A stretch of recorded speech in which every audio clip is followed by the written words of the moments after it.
I am downtown DC. It's quiet, y'all. It's quiet. I guess this is the dark winter. It's like 8:30 a.m. Tuesday morning. It's quiet. That's alright. I'm going to enjoy it. Welcome back, my global family. Check out my latest episode on my podcast, Let's Talk About It with Empress. And thank you for watching.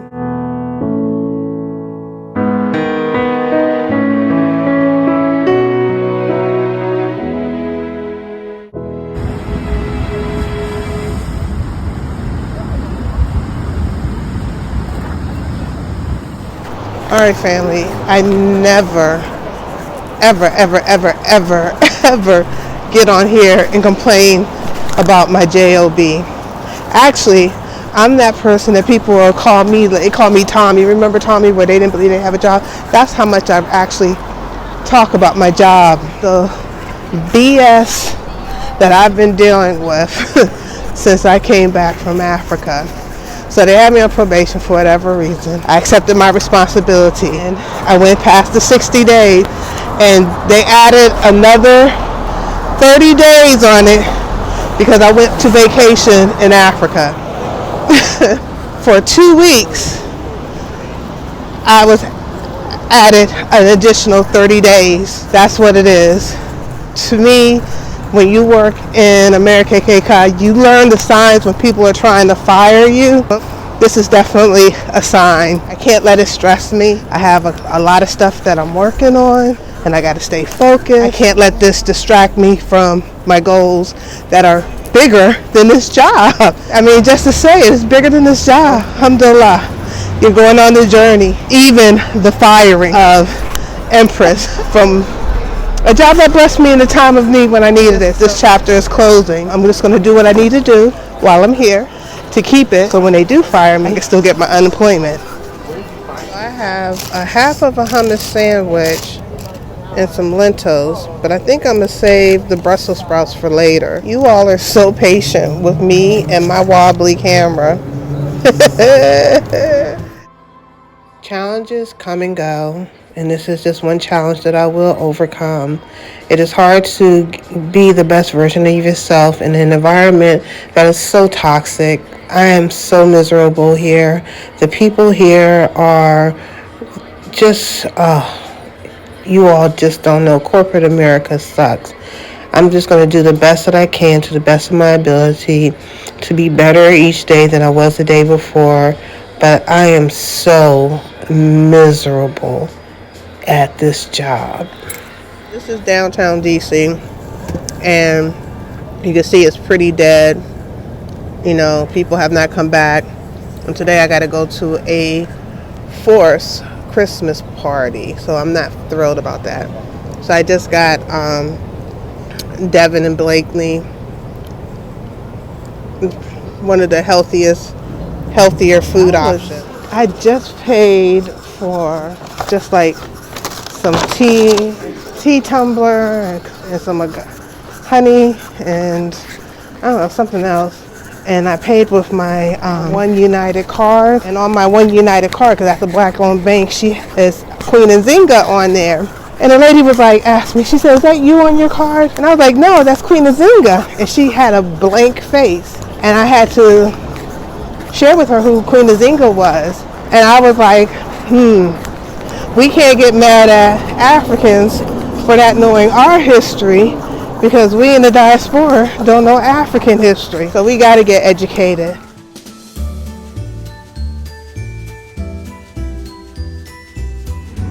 So we just left Pennsylvania, Amish town. I meant to take some videos of all the horse and buggies, but we missed out on it.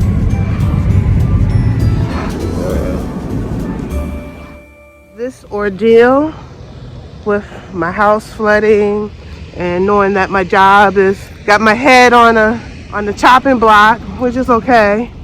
I'm learning about people, including my family, which is, it hurts.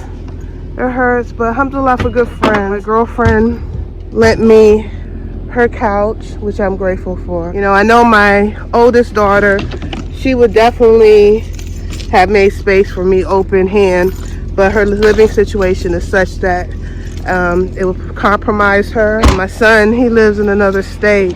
I'm on a hunt for a room, and I'm trying to learn more about becoming a digital nomad. One of the things that I have practiced in all these years, and I have learned, when you see the writing on the wall, read it, and then understand someone left it there for you for a reason. And I'm seeing the writing on the wall, so I just have to act accordingly and be prepared for the worst and pray for the best. Alhamdulillah for good friends. Alhamdulillah. I am going to be very mindful of everything that I'm doing from this day forward, knowing that I'm in a position where my job is really gunning for me. I live in an at-will state, and they can just fire me at any time. So it is important that I do everything that is requested of me within reason, to be mindful of who I'm associating myself with, to keep my personal business to myself and to no longer share it with those at work, because I got too comfortable. I got friendly with people at my job, not realizing they did not have my best interest. So, you know, alhamdulillah, Allah reveals all things. I'm following the Dave Ramsey's baby steps. I'm going to do everything. I'm going to go above and beyond everything I'm supposed to do for my job.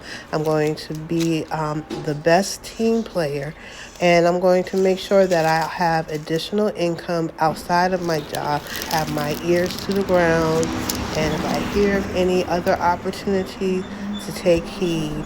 Allah is merciful, and this is what it is when you're living in America. It is all about this bureaucracy at its utmost, and I'm not up for it. It's so toxic for me, so stressful, and I'm so ready to go back to Gambia. I have allowed my flooding, my trip to Gambia, throw me all off. I have not been able to work since I've been back, drive and lift. And that's my day-to-day money, like my groceries, my gas. So I'm cutting into my paycheck because I have to find a place to stay temporarily while we fight the insurance company to fix the damages. My stomach is queasy. So I had to go over this morning. When I checked my my inspection expired on the 20th. I was like, oh my God. Did not take care of that. So I had to hurry up and take care of my inspection this morning. That went pretty fast. I should have took a picture of it because there was no line and I was able to get in and out. I got to make sure I got to take care of my insurance. I think I let my insurance lapse. My registration is coming up in just a few short weeks. In order to get my car registered, I got to take care of my insurance. Lord, I am a hot mess, but I know Allah will help me through this whole process because I just had a lot going on. I'm taking this.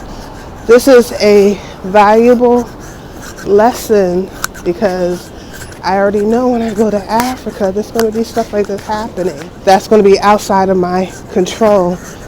And I can't get shook. I have to learn to work through it. That no matter what, I got to maintain my composure because I don't do too well with it. This is something I learned. Even when we had our mini opening in the Gambia, I had a very stressful day that day. It was extremely stressful. And I let it affect my whole day where I couldn't really enjoy the opening. I really couldn't enjoy the opening because I was so stressed. So I know a lot of it is me learning stress management. And these things are teaching me because what I am about to embark on, I don't have time to allow anything to get in the way of me being productive. If that, I hope that makes sense. So I'm taking all these things as life lessons. I'm giving myself grace even when others don't give me grace. I'm giving myself grace.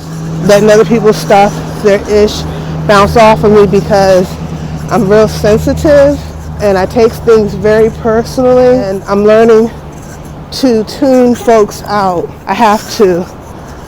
When I let their problems or issues with me, or how they don't like how I do things or react to how I react to things, I gotta ignore it so that I can stay focused.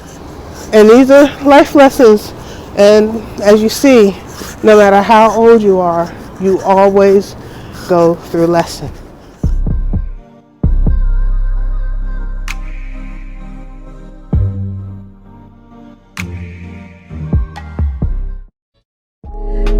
Thank you for your support.